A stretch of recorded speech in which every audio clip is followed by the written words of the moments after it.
Adventist Broadcasting Network, ABN. 여러분 반갑습니다. 정말 오늘 화창한 이런 안식일 날 이 교회에 와서 이렇게 좋은 기회를 얻은 것 정말 감사합니다. 그러니까 만감이 교차한 것 같습니다. 제가 그 안식일 교회 강단의 마지막 설교 언젠가 기억이 안 나는데 마치 오면서도 얘기했지만은 친정 집에 가는 같은 그런 기분이 들었습니다. 이 교회는 뭐 좀 특별한 교회인 것 같아요. 저를 부르는 걸 보면 그 교회 중에서 좀 특별한 교회가 아닌가 이렇게 생각이 됩니다. 말씀 시작하기 전에 성경절 한 절 보겠습니다. 우리가 그 사랑장이라고 하는 성경절이 있잖아요. 성경장 있잖아요. 그거 어디죠? 고린도전서 13장인데 사랑장을 우리가 다 아는데 그 끝에 나오는 얘기가 저에게는 아주 중요합니다.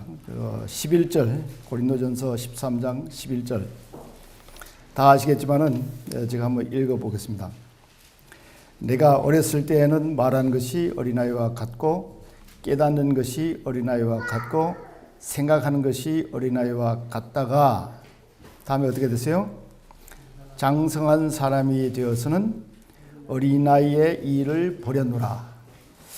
여기서 어린아이의 일, 어린아이와 같다, 어린아이와 같다 하는데 어린아이가 얼마나 좋아요, 그죠?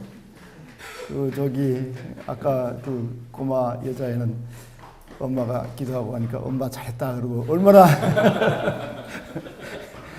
순진하고 재밌어요, 그죠?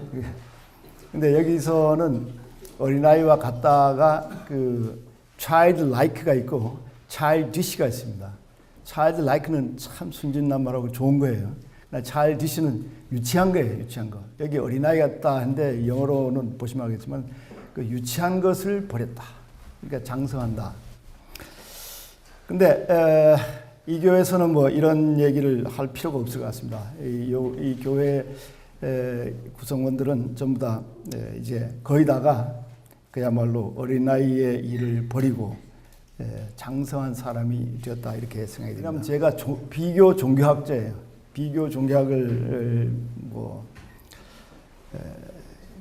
언제부터 했는지 뭐 대학교 들어가서부터 여태까지 한 번도 안 쉬고 이렇게 했는데 제 후배가 백승기 목사님이신데 목사님 맞죠? 아직 아니에요?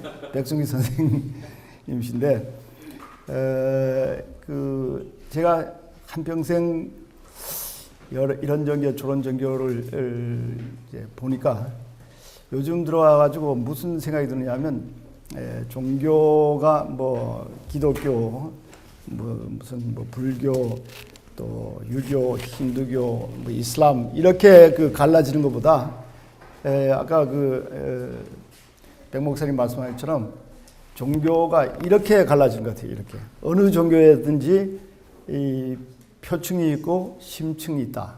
뭐 여러 가지 다른 분류가 있지만은 크게 나눠서 표층 종교, 심층 종교 이렇게 있다고 생각합니다. 제7회 안식일 재림교회도 표층이 있고 심층이 있다. 이렇게 봅니다. 그러니까 표층에 있을 때는 어린아이의 일이에요. 그러다가 심층에 들어가면 어린아이의 일을 버렸노라. 근데 표층이 나쁜 건 아니에요. 어린아이 없이 금방 어른이 될 수 없잖아요. 그죠? 그러니까 어린아이가 되었다가 자절로 이렇게 자라나야 돼요. 자라나서 정말 어른이 돼야 되는 것이 신앙의 그 영역에서도 마찬가지입니다. 사람도 그렇게 되듯이 신앙도 이렇게 어린아이에다가 어른이 돼야 되는데 평생 어린아이로 돼 있으면 그건 곤란하잖아요. 그죠?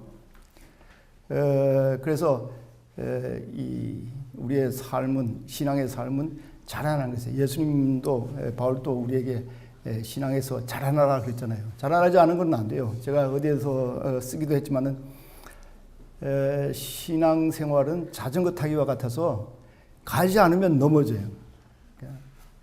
그래서 제가 요즘 뭐 여기저기 다니면서 강연하는데 한국 교회는 어린아이의 상태에서 그냥 그대로 머물러 있는 거예요. 표층에서 그대로 머물러 있는 거예요. 표층에서 심층으로 들어가야 되는데 심층으로 들어가지 않고 그냥 표층으로 머물러 있는 그게 문제라 이렇게 생각이 됩니다. 표층으로 머물러 있으면 어린아이로 있는 건 좋지만은 평생 어린아이로 있을 수가 없는데 그런 평생 어린아이로 있으면 그건 뭐냐 그러면 그야말로 발달장애, 그죠? 종교에 있어서도 종교적 발달장애에 걸린 사람들이 상당히 많은데 한국 기독교인들은 특별히 이런 종교적 발달장애에 걸린 사람들이 너무나 많은 것 같아요. 많아도 너무나 많은 것 같아요. 그래서 제가 말씀드리고 싶은 것은 우리가 자라나자, 신앙에서 자라나자, 표층에서 심층으로 심화되자. 이게 제가 어디에 가나 얘기하는 그런 얘기들입니다. 오늘 오후에도 이제 청년들하고 같이 얘기할 기회가 있다고 그러니까 기본적인 것만 제가 말씀드리고 싶습니다. 표층이 뭐고 심층이 뭐냐. 표층과 심층의 차이 중에 가장 큰 차이는 뭐냐면 표층 사람들은 지금의 나를 중심으로 신앙하는 신앙이 표층 신앙입니다. 심층 신앙은 지금의 내가 아니라 내 속에 있는 진짜 나, 참된 나를 찾아서 그 참된 나를 찾음으로 자유함을 얻고 떳떳하게 살고 늠름하게 살고 그야말로 당당하게 살 수 있는 그런 것을 추구하는 것이 심층이에요. 지금의 나 하는 것은 내가 어떻게든지 잘 살아보자. 내가 어떻게든지 소위 말하는 남보란 듯이 살아보자. 성공해보자. 이런 식으로 이제 지금의 나를 위해서 살아가는 것이 이게 표층신앙의 가장 기본적인 특성입니다. 유영모 선생님이라고 우리나라의 위대한 사상가인데 이분은 뭐라 하냐면 이런 식으로 지금의 나를 제나 몸나라 그랬어요. 제나 몸나. 표층신앙을 지나서 심층신앙이 된 사람은 이 제나 몸나에서 그분 말에 하면 얼라로 들어가는 거예요. 얼라를 찾는다. 그 얼라 그러니까 경상말로 그때 애기 같은 얘기들이지만 그때 그 얼이란 것은 얼의 나. 이게 이제 그 모든 그 심층 종교의 가장 기본적인 거예요. 기독교도 그렇고 불교도 그렇고 유교도 그렇고 힌두교도 그렇고 이슬람도 그렇고 모든 종교를 둘러보면 지금의 나는 정말 나가 아니다. 지금의 나를 벗어나면 참나를 찾을 수 있다. 큰 나를 찾을 수 있다. 예수님 하신 말씀도 그거예요. 너희가 나를 위해서 목숨을 버리면 목숨을 얻을 것이다. 이 말은 지금의 이 목숨, 지금의 이기적이고 자기 중심적인 그 목숨을 버리면 더 큰 목숨을 얻을 수 있다. 자기의 목숨을 붙들고 있으면 붙들고 있으면 뭐를 못해요? 큰 목숨을 얻을 수 없는 거예요. 큰 생명을 얻을 수 없는 거예요. 그래서 지금의 나를 버리고 큰 나를 찾을 때 큰 나라는 것은 사실은 이 속에 있는 진짜 나는 하나님이다 하는 그런 생각이 다 들어있어요. 이 진짜 내 속에 있는 나는 하나님이다. 그러니까 하나님이 내 속에 계시는데 그게 진짜 나다 이거예요. 기독교에서는 그걸 별로 말을 안 하지만은 불교에서는 그걸 아주 강조해요. 내 속에 있는 그것이 불성이고 불성이 곧 뭐예요? 나다. 내가 곧 부처요. 부처가 나다. 이런 말을 많이 합니다. 이런 말을 많이 가장 강조하는 종교 중에 그 동학이 있습니다. 동학이라고 우리나라 제대 종교인데 천도교라고 요즘 하죠. 그 천도교에서 뭐라 하면 내가 하나님이 내 속에 계신다. 그 하나님이 바로 나다. 그것이 이제 소위 말하는 시천주예요. 한 울림을 내가 모시고 있다. 내 속에 한 울림이 계시다. 그리고 그 한 울림이 바로 나다. 그래서 인내천, 내가 곧 하느님이다. 하나님이 곧이다. 기독교에서는 하나님과 내가 하나다. 그 하나님이 내 속에 계신다. 여기까지 말한 건 괜찮아요. 그런데 하나님이 나다 말하는 건 괜찮은데 내가 하나님이다 그러면 좀 곤란해져. 그죠? 근데 사실 그게 그 말이 아니에요. 그죠? 내가 하나님이다 하는 거나 하나님이 나다 하는 거나 그때 내가라는 건 지금의 내가 아니라 진정한 나. 그것은 곧 하나님이다. 이렇게 말해도 괜찮아요. 이런 것이 이제 표충 종교와 심층 종교의 차이입니다.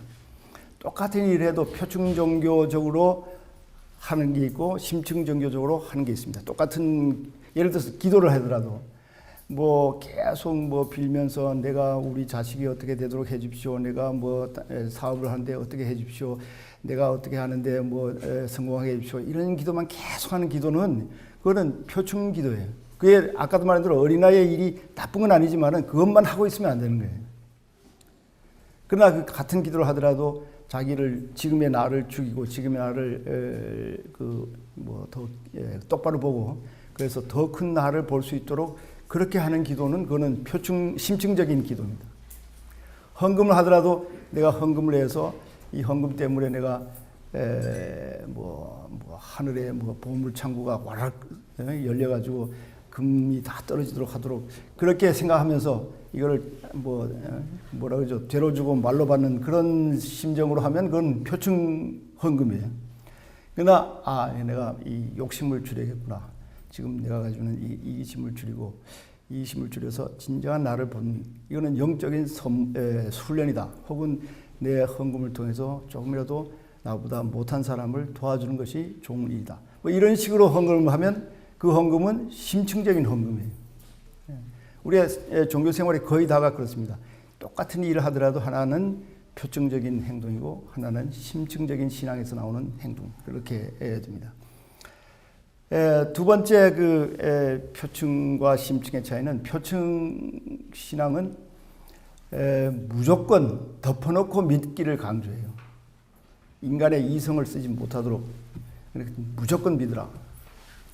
심층 종교는 이성을 활용하라. 그래가지고 이성을 통해서 깨달으라. 이런 겁니다. 깨달을 이성을 활용해가지고 끝까지 쓴 다음에 그런 다음에 일종의 결단이랄까 일종의 확신이랄까 이런 건 좋지만은 이성도 쓰기 전에 무조건 믿으라. 이게 이제 소위 표충입니다. 심층은 끝까지 이성을 활용한 다음에 그 다음에 이 이성을 넘어서는 신앙으로 들어가라. 이겁니다. 그 이성을 넘어서는 신앙으로 들어가서 확 터지는 게 이게 깨달음이에요. 그러니까 무조건적인 믿음이 아니라 깨달음을 통해서 신앙이 자라나는 것. 이것이 표충에서 심층으로 넘어가는 그런 특징입니다. 이것도 기독교도 마찬가지예요. 예수님이 회개하라 하느님의 나라가 가까웠다 이런 얘기를 했잖아요. 회개하라 하느님의 나라가 가까웠다 할 때 회개란 말이 우리말로는 회개하니까 뭐 옛날에 잘못을 이제 뉘우치고 이제 새로운 각오로다가 새로운 삶을 살아야겠다 이 정도로 윤리적으로 생각하는 경우가 있지만은 이 성경 본문에 회개하란 말은 메타노이에테 그랬습니다. 그게 명사형이 메타노이아인데 메타라는 것은 뭔가 바꾼다는 뜻이에요. 노이아라는 것은 의식입니다. 생각을 바꾸라, 의식을 바꾸라. 우리가 보는 눈을 바꾸라 이런 뜻입니다. 그저 그냥 내가 잘못했다 이런 뜻이 아니라 예수님이 우리에게 와서 제일 처음 한 그 말씀이 의식을 바꾸라. 보는 눈을 바꾸라. 네 속마음을 바꾸라. 이런 뜻입니다. 의식을 바꾼다 하는 말을 요즘 보통 말로 하면 뭐냐면 깨달으라는 것입니다. 깨달으라. 깨닫게 되면 옛날에 자기가 내가 왜 그렇게 생각했던가, 왜 그런 생각을 가지고 있었던가, 이렇게 하니까 바뀌어지는 거 아니에요, 그죠? 이 깨달으라 말을 의식을 바꾸란 말이 깨달으라는 말도 되고 좀 더 거창한 말을 쓰면 뭔지 아세요? 거창한 말을 쓰면 제가 돌아다니면서 하는 말인데 이게 특수 인식 능력의 활성화를 이루라 이런 겁니다. 특수 인식 능력의 활성화를 이루라.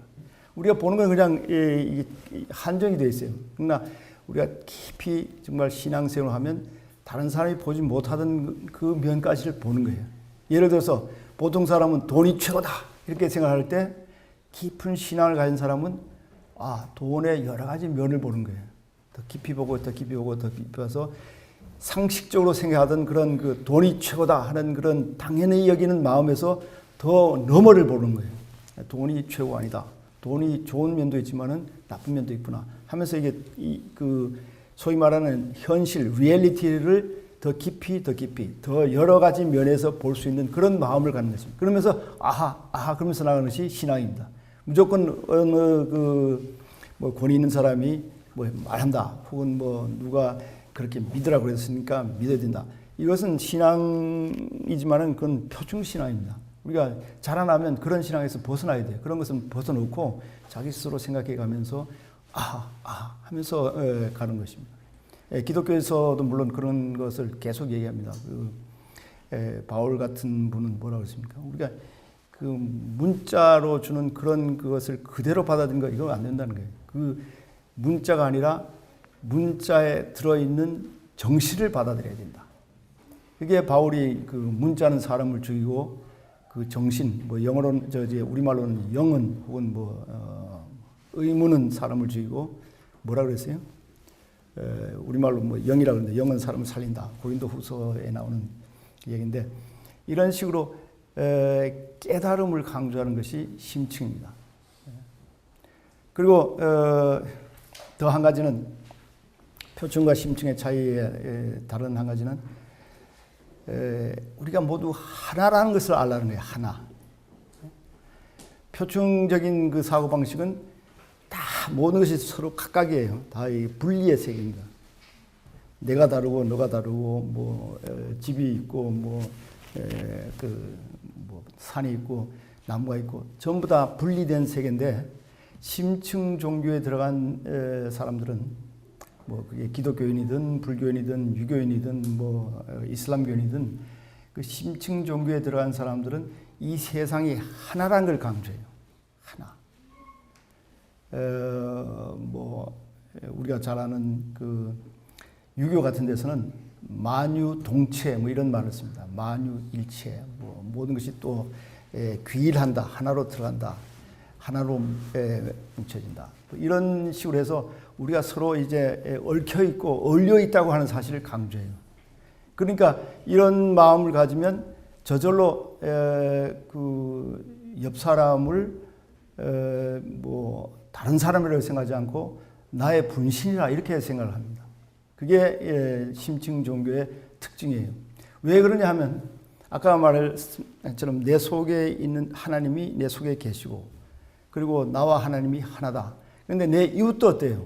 내 이웃도 하나님이 거기 계시고 또 그 이웃의 가장 본질적이고 가장 중요한 부분이 하나님이다 생각하면 이웃을 대하기를 누구와 같이 나같이 생각해요. 이웃을 내 몸과 같이 생각하게 되고 이웃을 내 몸과 같이 생각하지만 그 말은 뭐냐면 하나님처럼 생각하게 되는 거예요.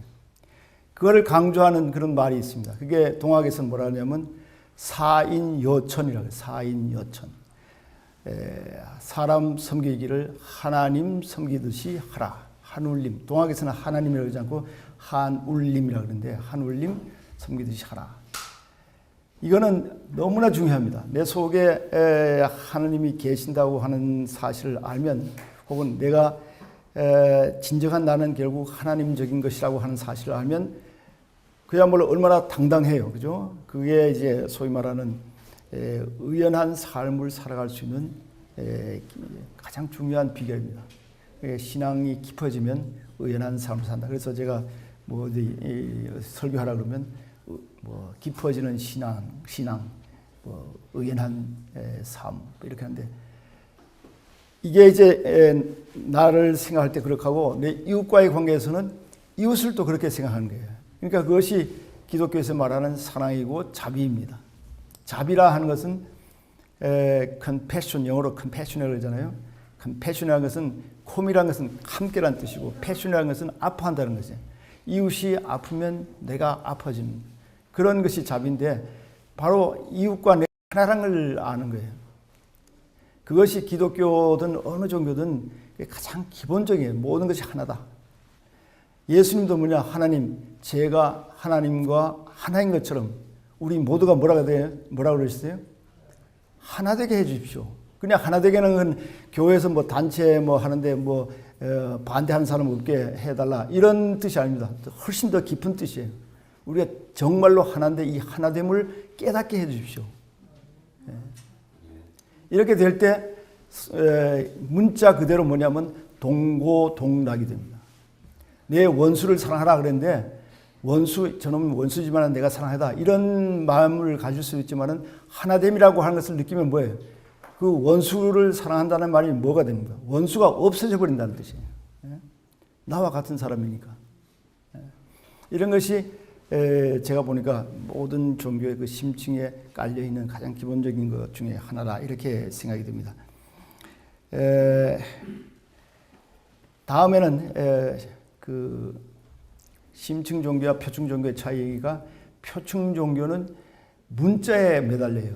문자에 매달리고 심층 종교는 문자가 말하는 그 속내를 아는 거예요. 진짜 그 뒤에 있는 뜻을 알아내는 겁니다. 뭐 성경에 이런 말씀했다 그러면 1.1 해가지고 틀린 일이지 않는다. 뭐 1.1하고도 틀린 일 없어요. 틀린 일 없지만은 그 이야기의 뒷면을 알아봐야 되는 거예요. 점점 말의 깊이를 알아야 되는데 상당수는 지금 성경에 이렇게 됐으니까 이거 여기 이 말하고 저기 말하고 끼얹으면 소위 말하는 짜집기를 해가지고 자기 생각을 성경이라고 하는 그런 권위에다가 권위를 힘입어가지고 자기 생각을 얘기하면서 뭐라 그러냐면 성경은 이렇게 얘기한다. 뭐 성경은 저렇게 얘기한다. 이런 식으로 하는 수가 많이 있는데 그보다는 성경에서 정말로 얘기해 주려고 하는 것이 뭔가를 스스로 깨닫고 그렇게 통해서 자기 속에 있는 자기를 발견하고 자기를 깨닫고 그렇게 하면서 이웃을 사랑하고 이런 것이 심층 종교입니다. 한 가지 예를 들면 우리가 크리스마스 산타크로스 얘기를 하잖아요. 그죠? 산타크로스 얘기를 하는데 우리가 어릴 때는 뭐 몇 살 때인지 모르지만 뭐 5살, 6살 때까지는 산타크로스가 정말 오는 줄 아는 거예요. 산타크로스가 썰매를 타고 그 사슴이 끄는 그 썰매를 타고 와가지고 꿀뚝을 통해서 집에 내려와서 우리가 착한 일을 하면 선물을 많이 주고 간다. 이 꼬마 이름이 뭐죠? 서현이? 서현이는 아직도 그 산타크로스 얘기를 믿겠죠. 그죠? 근데 그 믿는 것은 너무나도 아름답고 좋은 거예요.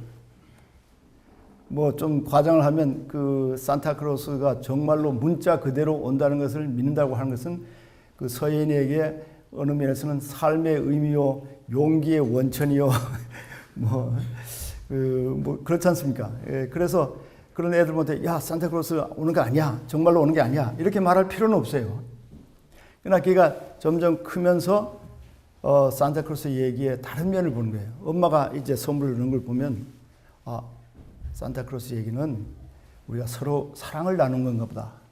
내가 여태까지 산타크로스에서 받기만 했는데 이제는 엄마한테도 내가 선물을 하고 아빠한테도 하고 아빠 잊어버릴까 봐 또 동생이 있으면 동생에도 내가 선물하겠다. 이런 식으로 그 이야기가 이제 그 심층화되는 거예요. 더 깊어지는 거예요. 그러다가 조금 더 나이가 많아지면 식구들만 아니라 온 동네 좀 더 의식이 확대되면 그러면 온 국가 혹은 온 세계 우리보다 불우한 사람들을 위해서 뭔가 도와주는 것이 산타크로스의 정신이구나. 똑같은 이 얘기를 가지고도 벌써 몇 층이 깊어지는 거예요. 그죠? 그뿐만 아니라 그냥 뭐 선물만 갖다 준다고 되는 게 아니구나. 이 사회가 좀 더 아름답고 밝아지려면 선물만 되는 것이 아니고 이 사회에 정의가 바로 서야겠구나. 공평한 사회가 되겠구나. 이 사회가 평화스러워야 되겠구나. 이 사회에 전쟁이 있어서는 안 되겠구나. 그러니까 그 사회 정의를 위해서 혹은 뭐 공정함을 위해서 혹은 평화를 위해서 혹은 반전을 위해서 이렇게 힘쓰는 것이 바로 산타크로스의 정신이구나. 여기까지 발전할 수 있어야 되는 거예요. 그러다가 한 걸음 진짜 한 걸음 더 나가면 산타크로스 얘기는 하늘이 내려오고 사람이 땅이 영접하고 그러니까 천지합일 온 하느님이 우리와 함께 하시고 우리가 하나님을 받아들이고 신인 합일 뭐 이런 경지까지도 그 산타크로스 얘기에서 끌어내야 되는 거예요. 근데 산타크로스가 온다는 얘기는 그건 절대적인 진리다. 그렇기 때문에 우리는 그 얘기를 조금이라도 변경해서 생각하면 안 된다. 우리가 처음 믿음을 끝까지 고수해야 된다. 혹은 처음 믿음을 버리는 것은 이거는 배도다, 오메가 배도다, 이런 식으로 나오면 이거는 곤란한 거예요. 어린아이는 괜찮아요, 그죠? 그러나 40이 되는데도 그걸 문자 그대로 사실인 것처럼 생각하면서 그 크리스마스 때가 되면 지붕에 올라가서 계속 꿀뚝을 후비고 있으면 그거는 좀 곤란한 거예요. 40이 됐으면 다른 것을 가지고 의미를 찾아야 되는 거예요. 이런 얘기를 하면 끝이 없지만 우리가 신앙생활을 할 때 모든 것이 우리의 신앙을 심화시키는 데 도움이 되도록 읽고 생각해야 되는 겁니다. 이런 얘기를 여기서 해야 되는지 안 되는지 지금 좀 하지만 재림한 것도 제7 안식일 예수 재림교회잖아요. 그러니까 요즘은 안식일교회라는 말보다는 재림교회라는 말을 많이 쓰는데 재림이라는 말도 재림 자체에 더 깊은 뜻을 알고 들어가야 되는 거예요. 무조건 문자적으로 어제 어떤 집에 갔더니 구름이 이렇게 있는데 이제 구름이 저쪽으로 뚫려져 있고 그 또 밑에 구름이 하나 있는데 거기에 그 구름 하나가 꼭 사람처럼 돼 있더라고요. 야, 이거 재림교인들이 보면 예수님 재림하는 광경이고 또 얘기하겠구나 이런 생각이 들긴 들었는데 좋아요. 그렇게 생각하는 것도 나쁘지는 않지만 그 재림이라고 하는 뜻의 더 깊은 뜻을 스스로 발견해 나가는 거예요. 1600년까지는 아니지만 160년 전에 가졌던 재림이라는 생각하고 오늘 우리가 생각하는 재림이라는 생각이 달라져야 됩니다.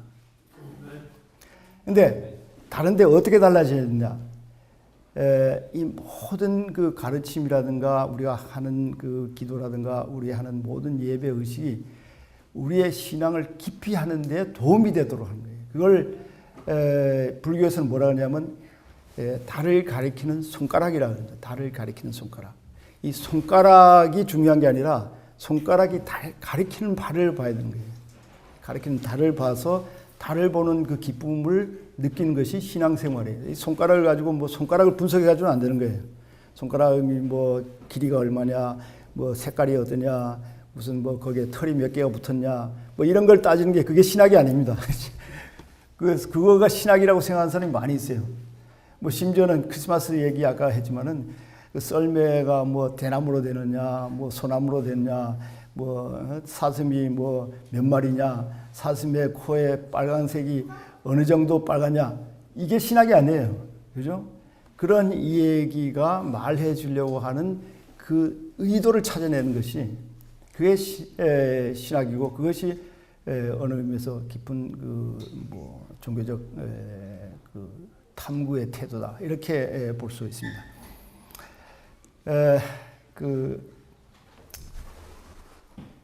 정말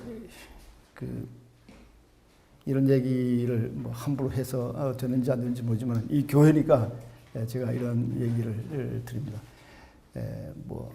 안식이라든가 이런 것을 전부 어느 의미에서는 그 깊이 그 속내를 유영모 선생님이 말하는 그 속내를 알아볼 수 있는 그런 그 신앙생활로 우리가 할 때 신앙생활이 재미가 있어지는 거예요. 신이 나는 거예요.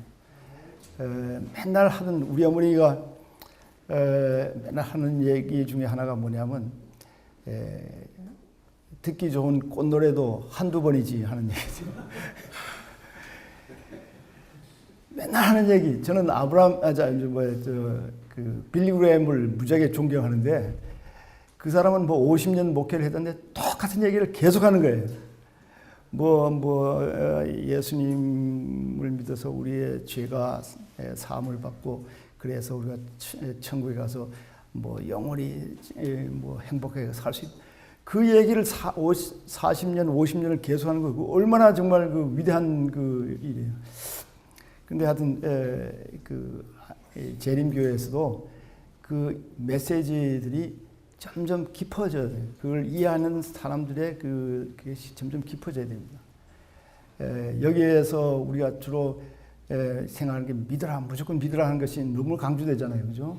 너무나 이런 그 생각이 이제는 믿으라에서 점점 개인 스스로가 깨닫는 삶을 사는 게 좋다고 생각합니다. 기독교에서 이 깨닫는 삶을 강조하는 그것이 4세기경에서 전부 다 금지되다시피 했어요. 제가 쓴 책 중에 하나가 도마복음이라는 책을 해설한 책입니다. 또 다른 예수인데 잠깐 말씀드리면 그 도마복음이라는 책에는 믿으란 말이 한마디도 안 나와요. 복음서인데, 같은 복음서인데 믿으란 말은 한마디도 안 나오고 계속 1절서부터 114절까지 계속 뭐를 강조하냐면 깨달으라, 찾으라, 발견하라 이런 얘기가 나옵니다. 그노시스라는 말을 저는 그 영지란 말로 보통 번역하는데 저는 그거를 깨달음이라고 번역하는데 계속 그 그노시스를 강조해요. 깨달으라, 깨달으라. 근데 그 깨달음이 있는 교회는 말을 잘 안 들어요. 깨달은 사람이 많으면. 왜 그러냐면 아기가 산타클로스가 정말 오는 걸 믿고 산타클로스가 선물을 정말 갖다 주는 걸 믿으면 아기가 좀 찡얼거리고 말썽을 부리면 뭐라 그래요? 너 산타클로스 선물 필요 없어? 그러면 아기가 선물 필요해 그러면서 말을 듣는 거예요.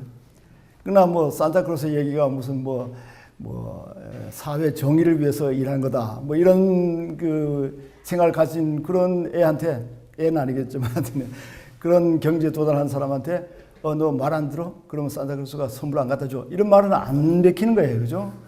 그러니까 교회에서는 그 깨달음에 가는 것을 방해하는 거예요. 그게 4세기에 있었던 일입니다. 기독교에 있었던 일이에요. 그냥 가만둬도 깨달음을 향하는 그 사람의 수는 적을 수밖에 없어요.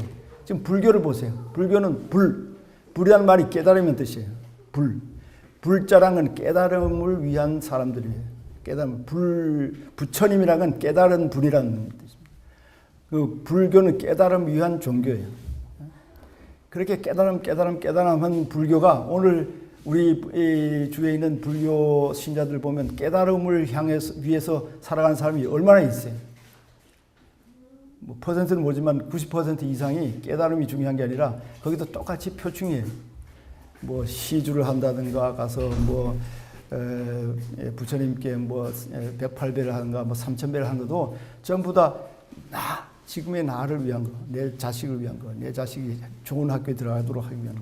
전부 이거는 표충인데 기독교에도 이런 깨달음을 놔뒀어도 되는데 그래도 깨달음을 위한 그 종교라는 건 어쩔 수 없이 적을 수밖에 없는데 4세기에 콘스탄틴 황제가 나오면서 깨달음이라고 하는 그걸 강조하는 복음서는 다 폐기 처분하라 그랬어요. 그래가지고 그것이 땅에 들어가 버렸어요. 땅에 들어가 있다가 어느 한 사원에서는 그걸 폐기 처분하는 대신에 땅에 묻었는데 그게 1945년 12월 달에 발견이 됐어요. 그게 도마복음입니다. 그러니까 사람들이 놀라운 거예요. 기독교에도 이렇게 깨달음을 강조하는 그런 종교가 복음서가 있었구나. 그런 흐름이 있었구나. 그래서 지금은 기독교 내에서도 이 깨달음이라든가 이런 것을 강조하는 사람들이 생기기 시작했습니다. 시간이 다 됐기 때문에 제가 다시 한번 말씀드리는데 다 좋습니다. 어린아이일 때는 모든 것이 다 허용이 돼요.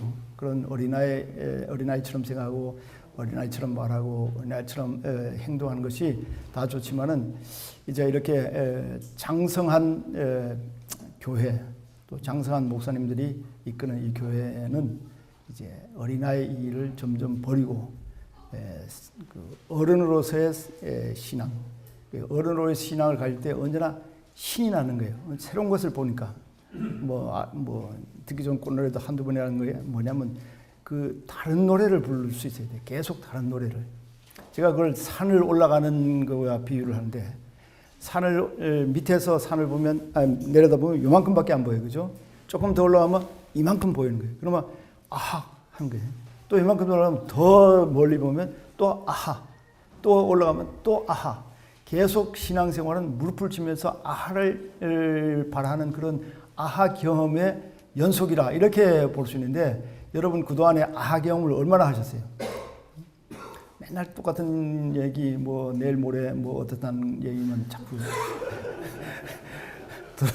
들어오셨을 텐데 그것도 좋아요. 그것도 이제 사람을 그 경각하게 하는 그런 것이 있고 그걸 통해서 내가 오늘 정말 하나님이 자녀답게 살아야겠다 이런 거를 주면 좋아요. 그런데 그런 걸 안 주는데도 계속하면 그건 뭐예요? 아름다운 꽃노래 한두 번이에요. 그래도 그런 의미에서 여러분이 이 교회를 위해서 전 교단을 위해서 하실 수 있는 일이 아주 많다고 생각하고 저는 오늘 뭐 일종의 그 축하 메시지로다가 얘기하는 걸 하고 끝내겠습니다. 감사합니다.